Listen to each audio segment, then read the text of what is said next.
ఓం శ్రీ సాయిరామ్. సాయి బంధువులారా, ఆత్మస్వరూపులారా, ప్రేమస్వరూపులారా, అందరికీ నమస్కారం.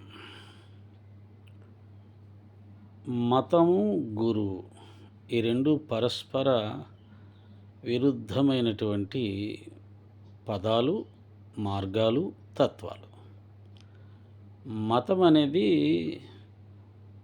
సమాజానికి సంబంధించింది, భౌతికమైనటువంటిది. గురువు అనేది పూర్తిగా ఆధ్యాత్మికానికి సంబంధించింది, ఆత్మకు సంబంధించింది. విచిత్రంగా ఈ మాత్రం పరిజ్ఞానం కూడా లేకుండా గురువులను మతాల దృష్టితో చూస్తూ, అంటే మామూలుగా సాటి మనుషుల్ని మతం పేరుతో కాకుండా మనిషిని మనిషిగా చూడమని చెబుతుంది.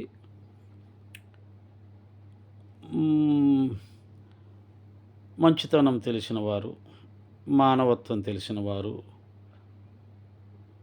మతాల గురించి పట్టించుకోకుండా మనిషిని మనిషిగా చూడండి, మంచి అయితే మంచి అనండి, చెడైతే చెడు అనండి అని చెప్తారు. అటువంటిది గురువులను కూడా మతాలకు కట్టిపడేసి మతాల దృష్టితో చూడమని, ద్వేషించమని చెప్పే గొప్ప ఘనులు వచ్చారు మనకు. అసలు గురువు అని అంటేనే జ్ఞానస్వరూపుడు. మన వాళ్ళకు తెలుసు, సనాతన ధర్మంలో గురువు గురించి తెలిసినంతగా ప్రపంచంలో మరెవరికి తెలియదు. గురువు అనగా జ్ఞానస్వరూపుడు, అజ్ఞానాన్ని పోగొట్టేవాడు. అంత మాత్రమే కాదు, గురువు అనే పదానికి పరిపూర్ణమైనటువంటి అర్థం ఏంటంటే ఆత్మస్వరూపుడు. అంటే శరీర లక్షణాలు ఏమీ లేనటువంటి వారు, శరీర స్థాయిని దాటినటువంటి వారు, నేను నాది అనే వాటిని దాటినటువంటి వారు, ఆత్మగా ఉండేటువంటి వారు, వీరిని గురువులు అంటారు. ఆత్మ దాని లక్షణాలు మన సనాతన ధర్మంలో వారికి తెలిసినంతగా మరెవరికి తెలిసే అవకాశం లేదు. ఆత్మ అంతటా ఉంది, అణువణువునా ఉంది, అనంతకోటి బ్రహ్మాండాలలో వ్యాపించి ఉంది. ఇది మన సనాతన ధర్మం చెప్పింది. ఎందుకంటే భగవంతుడు ఆత్మస్వరూపుడు, పరమాత్మ. ఇందుగలడందు లేడను సందేహం వలదు, చక్రి సర్వోపగతుండు, ఎందెందు చూచిన అందందే కలడు, దానవాగ్రని వింటే. అలాగే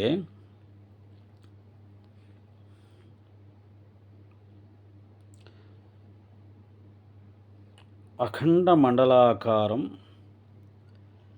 వ్యాప్తం ఏన చరాచరం,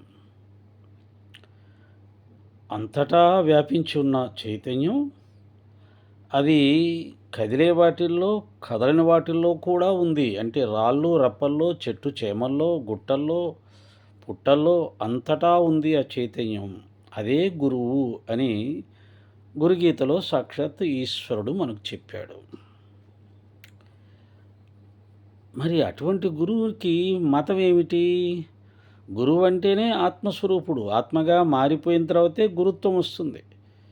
పరిపూర్ణమైన అర్థం, నిజమైన అర్థం ఏంటంటే, ఒక వ్యక్తిని గురువు అనాలంటే అతను దేహ లక్షణాలను దాటి, మనస్సును, ఇంద్రియాలను అన్నిటినీ దాటి ఆత్మగా ప్రకాశించే స్థాయిలో ఉన్నవారిని మాత్రమే గురువు అని పిలవాలి అనేది మన సనాతన ధర్మం చెప్తుంది. అందుకనే గురుర్ బ్రహ్మ, గురుర్ విష్ణు, గురుర్దేవో మహేశ్వర, గురు సాక్షాత్ పరబ్రహ్మ అని చెప్పడం జరిగింది.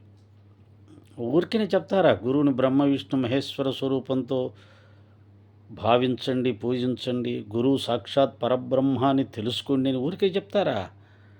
కాబట్టి గురువు అంటే ఆత్మస్వరూపుడు అని అర్థం. ఆత్మ కులం ఏంటి? ఆత్మకి మతం ఏంటి?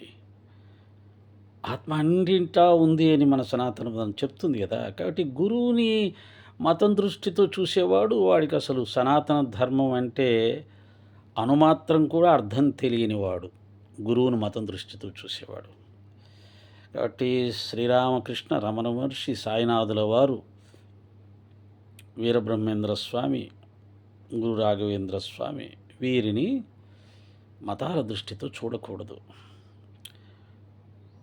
మతాల దృష్టితో చూడకూడదు అంతే. ఇంక మళ్ళీ మనిషిగానే చూడకూడదు, వారు ఆత్మస్వరూపులు. అందుకని మళ్ళీ మాంసం తిన్నాడు ఇవన్నీ రాకూడదు. మాంసం తినడం ఏంటి? మనుషులు మాంసం తింటారు, ఆత్మ మాంసం తింటుందా? ఒకవేళ మనిషి అనే ఆకారం ద్వారా తినేది అంతా ఆత్మే, మళ్ళీ అది మళ్ళీ వేరే. కృష్ణ భగవానుడు భగవద్గీతలో చెప్పాడు, అన్ని దేహాలలో జఠరాగ్ని రూపంలో ఉండే ఆహార పదార్థాలను నేనే స్వీకరిస్తున్నాను, వాటిని రక్తంగా మారుస్తున్నాను, శరీరానికి అందజేస్తున్నాను అని అన్నాడు. కాబట్టి అన్ని దేహాల్లో జఠరాగ్ని రూపంలో ఉన్నది ఆయన ఏం చెప్పాడు. అంటే తత్వంలోకి వెళ్తే సమస్య లేదు. తత్వంలోకి వెళ్ళకుండా ఉన్న వాళ్ళకి మతాలు, కులాలు, ప్రాంతాలు, భేదాలు, ఈర్ష్యలు, ద్వేషాలు, అసూయాలు.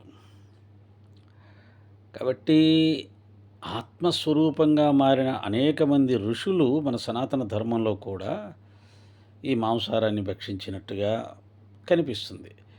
యజ్ఞయాగాదుల సమయంలో కూడా, క్రతువుల్లో కూడా ఇలాంటి వాటి జరిగినట్టుగా. వాళ్ళంతా మనలాంటి మానవులు కాదు. వారి స్థాయి చాలా ఉన్నతమైన స్థాయి. వాళ్ళు చేసిన చర్యల్ని మనం ప్రశ్నించకూడదు. మాంసాహారం తిన్నాడు అని అంటే మాంసాహారం తింటే తిన్నాడు కానీ ఆయన నీళ్ళతో దీపాలు వెలిగించాడే, శరీరాన్ని ముక్కలు చేసి అతికిచ్చాడే, నోటి మాటతో తుఫాన్ ఆపి ప్రజల్ని కాపాడాడే,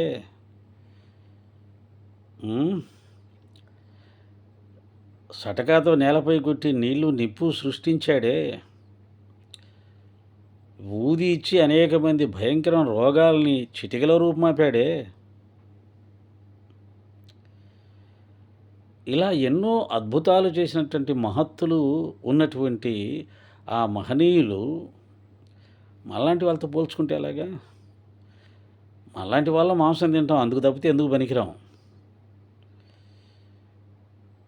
కాబట్టి మహాత్ములను, సిద్ధపురుషులను, వారు చేసే చర్యల్ని మన స్థాయిలో మనలాంటి వాళ్ళతో పోల్చుకొని ప్రశ్నించకూడదు. చాలాసార్లు మన ధర్మంలోని చెప్తుంటారు, శ్రీకృష్ణుడు గోపికల వస్త్రాలు అపహరించాడంటే అది తప్పుపడితే ఎట్లా? దాంట్లో ఉన్న ఆధ్యాత్మిక కోణం వేరే ఉంటుంది. కృష్ణుడు ధర్మరాజుతో చిన్న అబద్ధం ఆడవయ్యా అని అబద్ధం ఆడమని చెప్పాడు అని అంటే అలా ఆ ధర్మంలో, ఆ అబద్ధంలో కూడా ఒక ధర్మాచరణ ఉంటుంది, ధర్మరక్షణ ఉంటుంది. రామచంద్రుడు చెట్టుచాటు నుంచి వాలిని చంపాడు అంటే అక్కడ ఒక ధర్మరక్షణ ఉంటుంది. ఇలా మన సనాతన ధర్మంలో ఎందరో మహాత్ములు, అవతార పురుషులు చేసిన చర్యలు పై దృష్టితో చూసినప్పుడు విమర్శనాత్మకంగా కనిపించిన అంతర్దృష్టిలోకి వెళ్ళగలిగితే దాంట్లో ఉన్న సత్యం ద్యోతకమవుతుంది. అలాగే సాయినాథుల వారు వాటిని చూసినప్పుడు వీటిని కూడా చూడాలి. వారు చేసినటువంటి ఖండయోగాన్ని చూడాలి, ధౌతియోగం చూడాలి, నీరు నిప్పు సృష్టించడం చూడాలి, భూగృహంలో 12 సంవత్సరాలు తపస్సు చేసిన విషయం చూడాలి, వారి గురించి సిద్ధపురుషులు చెప్పినటువంటి స్టేట్మెంట్స్ చూడాలి, 72 గంటల సమాధి చూడాలి, ఇలాంటివి ఎన్నో చూడాలి. అవన్నీ చూస్తే అప్పుడు తెలుస్తుంది ఆయన ఎవరు అనేది. ఒక కోణంలోనే విమర్శించడానికి అవకాశం ఉన్నవే చూసి మనుషుల్లాగా భావించేవి, మనుషుల్లాగా భావింపబడేవి, నలుగురిని నమ్మించడానికి చేసి అవి కాదు. రెండో కోణం మీరు అస్సలు చూడట్లా. సాయి భక్తులు రెండో కోణం చూస్తున్నారు, రెండో కోణం చూశారు. మహాత్ములందరూ కూడా రెండో కోణం చూశారు. సాయి భక్తులు ఆ రెండో కోణం చూసి ఆయనలోని మహత్తును దర్శించి ఆయన దత్తాత్రేయుడు అని భావించి ఆరాధించుకుంటారు. మీరు అసలు రెండో కోణం అసలు పట్టించుకోరు కదా. ఇది ఎప్పటికైనా తెగుతుందా? మీరు ఒక కోణంలోనే ఉంటారు, సాయి భక్తులు మరొక కోణంలో ఉంటారు. ఆ కోణాన్ని చూసినప్పుడు అది పట్టించుకోవాల్సిన విషయం కాదు అనే విషయం తెలుస్తుంది. కాబట్టి మతం అనేది భౌతికానికి సంబంధించింది, సమాజానికి సంబంధించినటువంటిది. అది ఒక జీవన విధానానికి సంబంధించింది. అదేముండండి బాబు, మతం రోజుకోటి మారుకోవచ్చు కదా! మీరే చాలామంది ఆ మతం, ఈ మతంలోకి మారిపోయారు. మిమ్మల్ని ఇప్పుడు ఏ మతం అంటాం ప్రస్తుతం? హిందూ మతం అంటున్నాం. రేపొద్దున మీరు మారిపోతే మళ్ళీ వేరే మతానికెళ్ళిపోతే వేరే మతంతో పిలుస్తారు. అలా ఎప్పుడు పడితే అప్పుడు, ఎలా పడితే అలా మార్చుకుంటే మారిపోయే మతం గురించి కాదు. ఎప్పటికీ మారనిది, ఎప్పుడూ ఒకే రకంగా ఉండేది, అనంతంగా ఉండేది, అంతటా ఉండేది, అందరిలోనూ ఉండేది. అటువంటి ఆత్మ గురించి కదా మనం మాట్లాడుకోవాల్సింది. సనాతన ధర్మం దాని గురించి కదా చెప్పింది. గురువు దానికి సంబంధించిన వాడు కదా! అనంతమైన ఆత్మస్వరూపుడు, చైతన్య స్వరూపుడు, తేజోమయుడు, అగ్నిస్వరూపుడైనటువంటి వారిని తెచ్చి క్షణం క్షణం మారిపోవడానికి అవకాశం ఉన్న చంచలమైన మతాన్ని దృష్టితో చూస్తాను. ఈరోజు ఆయనకు మతం అంటగడుతున్నవాడే రేపు ఏ మతంలో ఉంటాడో తెలియదు. కాబట్టి నువ్వైనా నేనైనా ఈరోజు ఈ మతం, రేపొద్దున నా ఇష్టం ఇంకో మతంలోకి వెళ్తా. అంటే మార్చుకుంటే మారిపోయే మతానికి, వారికి అవసరమా ఈ కలపడం? ఈ ఈ చర్చ అవసరమా? ఎందుకైనా పనికొస్తుందా? సాయిరాం.